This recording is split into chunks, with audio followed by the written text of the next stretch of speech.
catastrophic situation of the civilians in the Gaza Strip and to provide them of the needed materials in terms of electricity, fuel, food, medicine, water, and so on and so forth.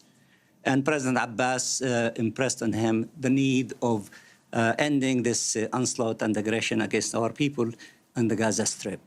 We appreciate the efforts of the SG, and he continued with this effort with a number of countries and agencies. The WHO is active, and it's raising the alarm that there has to be access to the Gaza Strip to provide medical and humanitarian assistance. UNRWA it has in its facilities, I believe now it is 92 facilities, as the SG said. They are housing about 220,000 displaced Palestinians. There might be an additional 100,000 who are looking for places to protect their families. The situation is extremely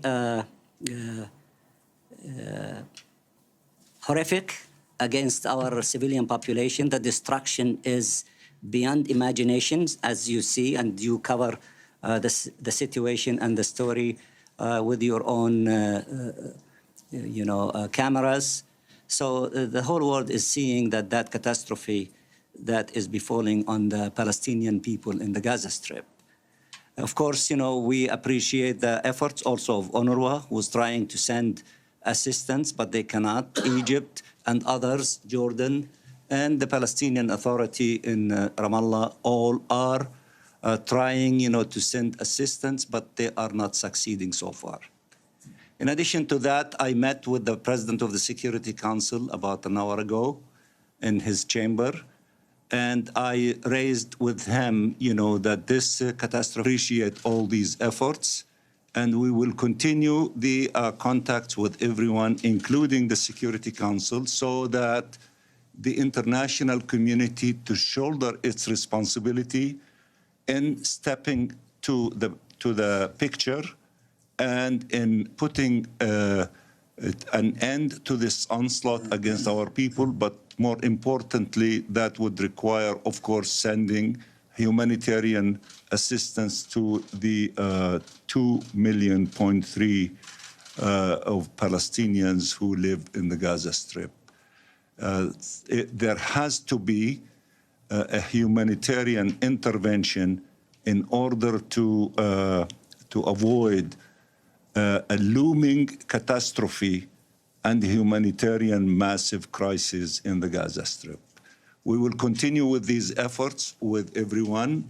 I understand that the Arab Emergency Ministerial Meeting just concluded a few minutes ago in Cairo. We will study what the outcome and see how we can fit all these things with our activities and our contacts with all concerned parties here at the United Nations. We hope very soon that the international community, led by the SG, led by the Security Council, will rise up to their responsibilities and begin with the process of sending humanitarian help and assistance to the Palestinian people in the Gaza Strip. This, of course, would require to have a ceasefire or stopping the bombardment of the Gaza Strip so that the convoys and the caravans would be able, to reach the Gaza Strip and to provide the assistance to the people there.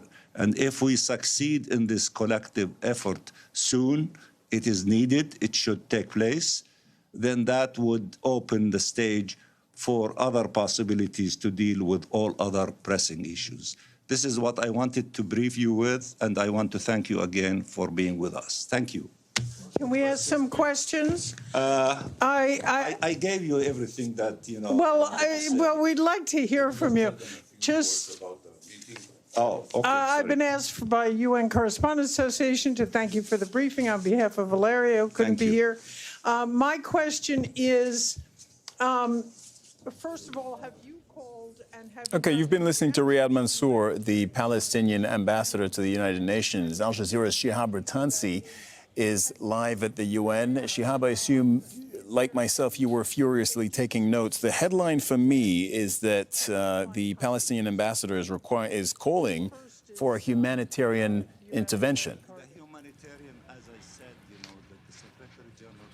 And for the Secretary General and the Security Council, he said, to step up to their responsibilities to prevent a catastrophe, beginning with calling for a ceasefire to stop the bombardment of Gaza, to allow humanitarian aid and just any normal supplies into Gaza, given the Israeli siege. And notably, that's one thing that the UN Secretary General, when he made his comments just about an hour ago, 45 minutes ago or so, did not call for. He did not call for a ceasefire.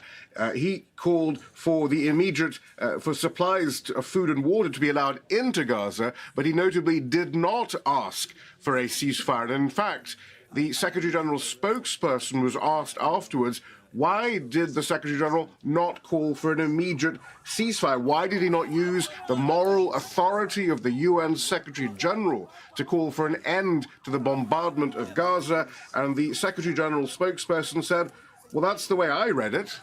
So they're suggesting that the Secretary General is suggesting a ceasefire by constantly saying that parties in the conflict should abide by humanitarian law, and that's enough. There's no need for an explicit statement calling for a ceasefire. That appears to be the position of the UN Secretary General currently. I'm going back to what Riyad Mansour was saying into my notes. He said that he thanked Egypt and Jordan, among other countries, for their efforts in trying to send aid into the Gaza Strip. But he said, for the moment, those efforts are not succeeding. And I think that goes back to exactly what you were saying, that for aid to go in, there would need to be a ceasefire. I mean, of course, aid can't go in while the Gaza Strip is being bombarded. And that's the green light, the ceasefire. That's what they can't get. And he also said that the president of the Palestinian Authority, Mahmoud Abbas, spoke to the Secretary General 2 days ago, calling for humanitarian corridors to allow in food, fuel, and so on. So that was the nature of the conversation 2 days ago between Mahmoud Abbas and the UN Secretary General. So yeah, that is the key issue. He also confirmed what we can add to that information by talking about what the UN has also confirmed, that of those 92 schools, 20 have already been hit by Israeli fire since Saturday. 11 UN staff have been killed across Gaza.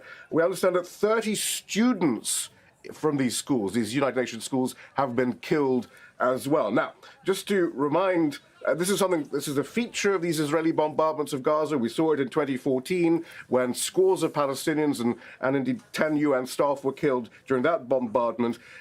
The coordinates for these schools are well known. Israel knows where these schools are. They know they're being used to shelter the internally displaced, but Israel hits them anyway. Yeah, absolutely, Shihab. Yesterday I was speaking to the head or deputy head